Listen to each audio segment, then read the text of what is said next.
हम सबको अपनी लड़ाई लड़नी होगी। आज लोगों के बीच में फैला दिया कि अब राम आएंगे, कृष्ण आएंगे, कल्कि का अवतार होगा। भैया कोई अवतार नहीं होगा। हिंदुओं तुमको अपनी रक्षा करनी है तो कोई अवतार नहीं आने वाला। इस ढोंग आडंबर पाखंड अंधविश्वास से ऊपर उठो। कोई अवतार हिंदू की रक्षा करने के लिए नहीं आएगा।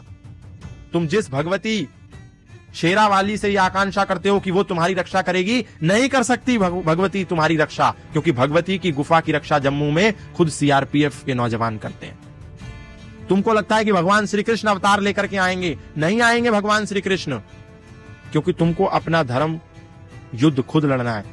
कृष्ण ने तो इतना बड़ा संदेश भगवत गीता में दिया, हिंदू आंख पे पट्टी बांध करके बैठा, इसको समझ में नहीं आता। भगवान श्री कृष्ण का सबसे प्रियतम यदि कोई था तो वो अर्जुन था। इतना प्रिय था कि अपनी सगी बहन की शादी बलराम के विरोध करने के बावजूद कृष्ण जी ने अर्जुन के साथ कराई थी। इतना प्रिय था। गुरु शिष्य का भी संबंध था, मित्र का भी संबंध था और रिश्तेदारी का भी संबंध था। बावजूद इसके कृष्ण जी ने हथियार नहीं उठाया। बोला अर्जुन युद्ध तुझे ही लड़ना पड़ेगा। मैं तुम्हारा मार्गदर्शन कर सकता हूं, तुम्हारा मार्ग प्रशस्त कर सकता हूं, तुम्हें गाइडेंस दे सकता हूं, तुम्हें रास्ता दिखा सकता हूं, पर लड़ना तुमको ही पड़ेगा। मैं लड़ने नहीं आऊंगा, मैं अवतार नहीं लूंगा, मैं साथ खड़ा रहूंगा। हथियार तुमको उठाना होगा, मैं हथियार नहीं चलाऊंगा। इतनी बड़ी बात गीता में हमको अर्जुन और कृष्ण के इस संवाद ने दी, लेकिन एक भी हिंदू ने उस पर गौर नहीं फरमाया और बार बार ये कहता रहा अब अवतार होगा, अब कल्कि का अवतार होगा, अब कलयुग में अवतार। कोई अवतार नहीं होने वाला। ये हिंदू, आधे से ज्यादा हिंदू तो इसीलिए मर गया क्योंकि उसको लगता था, ये आकांक्षा थी, ये अपेक्षा थी कि कोई अवतार आकर के मुझको बचा लेगा। कोई अवतार नहीं होगा। भगवान रहेंगे साथ, भगवती तुम्हारे साथ है, जगदम्बा तुम्हारे साथ है, शिव तुम्हारे साथ है, कृष्ण तुम्हारे साथ है, लेकिन लड़ना तुमको ही पड़ेगा, क्योंकि शिव ने जो त्रिशूल हाथ में थामा है, जिसके सामने तुम रोज नतमस्तक होते हो, वो तुमको रोज चीख चीख करके कह रहे हैं कि तू भी हाथ में शस्त्र पकड़, अटैक के लिए नहीं, डिफेंस के लिए।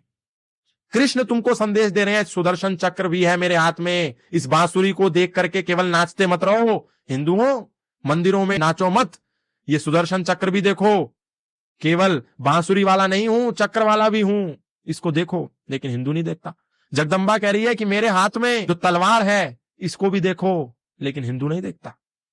हनुमान कह रहे हैं मेरे हाथ में गदा है, तुम रोज मेरी हनुमान चालीसा गा करके मनौती मांग करके चले जाते हो, मनौती ये पूरी नहीं करूंगा, ये गदा भी देखो, अपनी डिफेंस के लिए मैंने रखा है, तुम भी रखो। राम कहते हैं ये धनुष बाण मैंने पकड़ रखा है, तुम भी पकड़ो, शस्त्र रखो। लेकिन हिंदू कहता है शस्त्र मत रखो, बिजनेस करो, नौकरी करो, पैसा कमाओ, गाड़ी लो, बंगला लो, बड़ा बड़ा संसाधन बनाओ, केवल इसी में लगा हुआ है।